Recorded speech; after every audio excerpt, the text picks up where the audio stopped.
So today we shall see what is impulse response, how the impulse response is achieved for various types of input we will see today. So before going into this, let us see what is this impulse function. So impulse function is denoted by del of t. Del of t impulse function is denoted by del of t, whose nature is at t is equal to 0, the function is exist. Other places there is no function. That is, impulse function is exist at t is equal to 0. Is exist at t is equal to 0. That the function value is 1. Sorry. The impulse function is exist at t is equal to 0. Other places there is no elsewhere. There is no function in the other place. So here this why this function is so important that we will see to. Suppose we have a Laplace transform of impulse function, whose value is 1. Again, Fourier transform of impulse function, whose value is again 1. Then Z transform of impulse function, Z transform is taken for discrete signal. So Z transform of impulse function is also again 1. So that means, so what is the meaning of transform? What is the meaning of transform is converting time domain signal into frequency domain signal. So that means we are converting, say del of t is in time domain. When we convert into frequency domain, that is a Laplace transform or Fourier transform or Z transform, the result is 1. So in time domain the nature is like this. The impulse response nature is like this. When we convert into frequency domain, it is a constant nature. It is a constant nature of 1. It's a constant nature of 1. Throughout it has a constant value. It is meaning that it contains all frequency ranges. That is, transform of impulse response contains all the frequency ranges. So that is the beauty of this impulse response. So for analyzing any system, we will choose impulse function as the reference. Why? Because means when we take the impulse response transform, that it contains all the frequency. So here, this impulse response, that is denoted by h of t. That is denoted by h of t. What is this impulse response means? Suppose we have the system. When we give the impulse function as the input, that time we have some output. That output we called as h of t. H of t is called impulse response of the system. So this type of input is given to the system. That time it will give some output. That output is called h of t. This h of t, when we take Laplace transform, that is called h of s. That time it is called as a transfer function. Again, when we suppose we have the discrete system where we give x of del of n is the input, that time we have the output h of n. When we take Z transform of this, that is called h of z, that time is called system function. So here for any system, when we give the input function either in discrete time or continuous time, we have the output in discrete time or continuous time. So when we take the transform of that particular output h of s or h of z, that is nothing but transfer function or system function. So from this transfer function, I can analyze what is the character of this function, what is the behavior of this system for different types of input. So that is the main advantage of impulse response. To first one is we can study the behavior of the system and the characteristics of the system by having the impulse response. That is the main advantage of impulse response. Again, and also we can find the stability of the system. How the stability is achieved when we integrate this h of t, over the h of t over the limit present. If this value is less than infinity, then I can say this system is stable. when we integrate, we have some answer. That answer is a finite value. So that time we can say that that particular system is a stable system. Otherwise, this is for continuous time system. Similarly, for discrete time system, h of n, when we sum over the limit minus infinity to plus infinity, if we sum, this result is a finite value, then we can say that this system is a stable system, right? So here, again back to here, what is impulse response means we are giving that is denoted by h of t. h of t. Suppose we are giving any other input. Other than impulse function, we have some output. So this is three functions are present. First input is x of t, which may be anything. The second function is h of t, impulse response, and output y of t is the output. So the relation among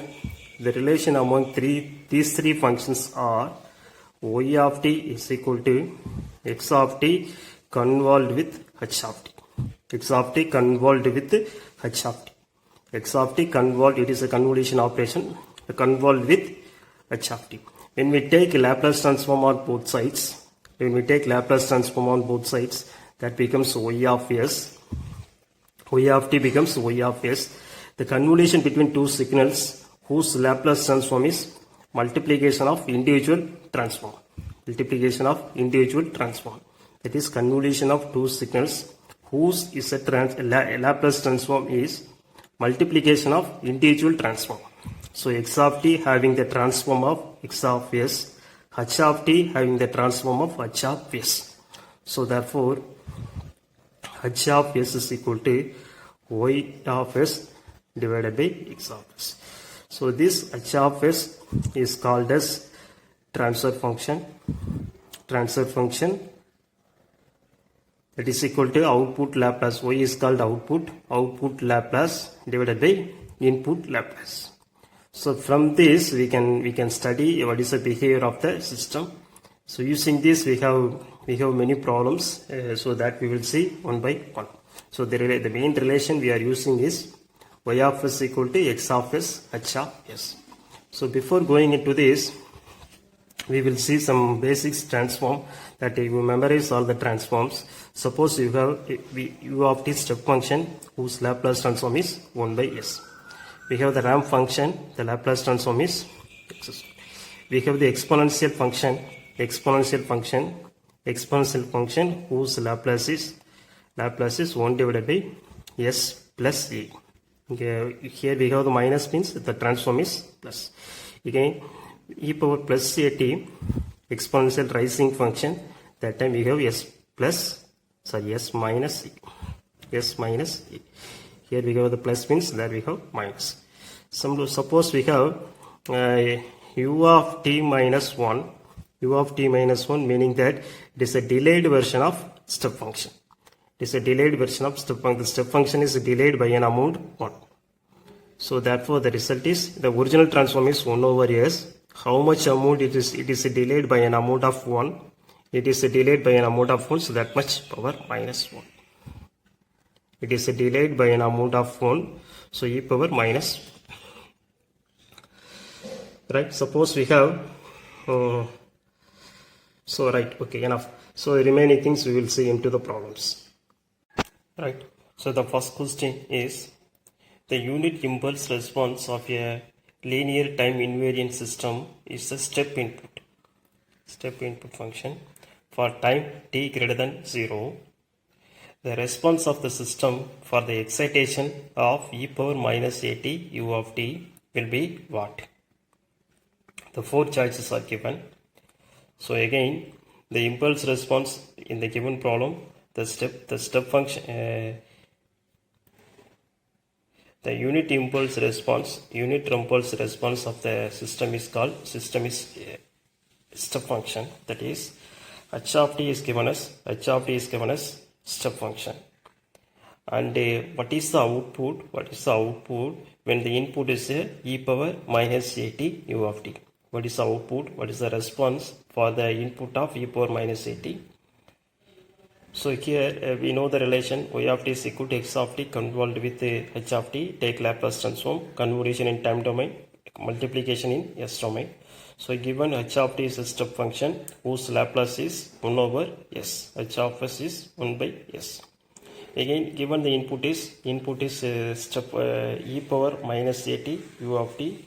When we take Laplace transform, so x of s equal to 1 over s plus e. So therefore y of s is equal to x of s multiplied by h of s. So x of s multiplied by h of s, 1 by s plus a, 1 by s. So using partial fraction,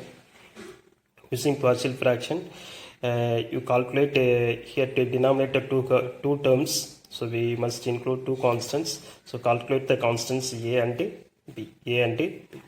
So substitute a and b here, 1 by a value is 1 by a by s, b value is minus 1 by a s.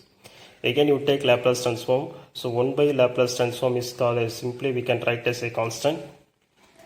1 by s inverse Laplace is constant.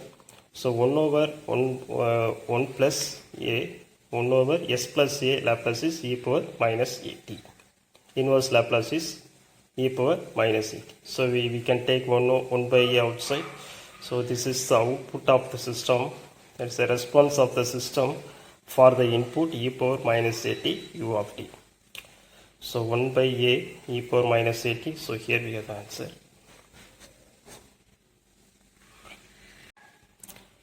Next problem. A linear time invariant system has an impulse response e power 2t t greater than 0 if the initial condition are 0 and the input is e power 3t. The output of for the time k t greater than 0 is. So here a system is given whose impulse response is given as e power 2t. For the input of e power 3t, what is the response? What is the output? Again, we know the relation y of t is equal to x of t convolved with h of t. So y of s is equal to Laplace transform x of s, h of s. So h of t is e power 2t. That Laplace transform is 1 by s minus e. So here we have plus. So Laplace transform we have minus. Similarly, x of t is equal to e power 3t. Here we have a plus. Laplace transform is 1 by s minus e. So just multiply these to x and h. Using partial fraction, find the constants a and b. Substitute here. Again you take inverse Laplace transform. So 1 by s minus a Laplace is 1 by s minus a inverse is e power 3t minus here 1 by s minus a Laplace is e power plus 2t. So this is the output of the system. So choice is A. So the transfer function of the system h of s is given 1 divided by s square into s minus 2. What is the impulse response of the system h of t, where u of t denotes as step input. So we have to choose what is h of t.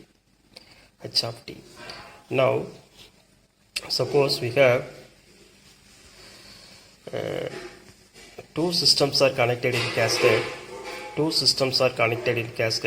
first system having the impulse response h1 of t, and the second system having the impulse response of h2 of t.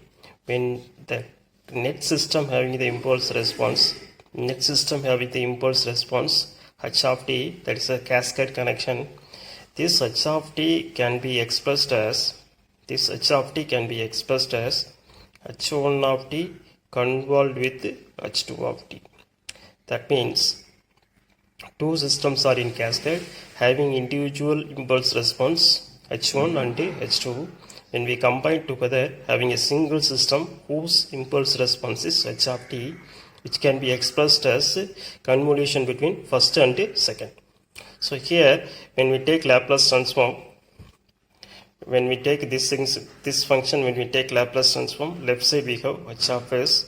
So here convolution between two two time domain signals that can be written as h1 of s and h2 of s. h1 of s and h2 of s. So keeping in mind it is h of s equal to h1 and h2. So given problem have h of s is equal to, this can be splitted, this is h1 and this is h2. h1 is nothing but Laplace transform of h1 of t. So when we take a inverse Laplace transform, this is nothing but h1 of s, this is nothing but h2 of s. When we take inverse Laplace transform, that becomes h1 of t, here h2 of t. h1 of t convolved with h2 of t. What is h1 of t? h1 of t is the inverse Laplace transform of h1 of s, that is 1 by s square. So 1 by s square inverse Laplace is 1 by s square inverse Laplace is t. 1 by s square inverse Laplace is t. Again 1 by s minus 2 inverse Laplace is e power 2t. e power 2t. Here we have the minus e power 2t. So that is t convolved with e power 2t. t convolved with e power 2t is the answer.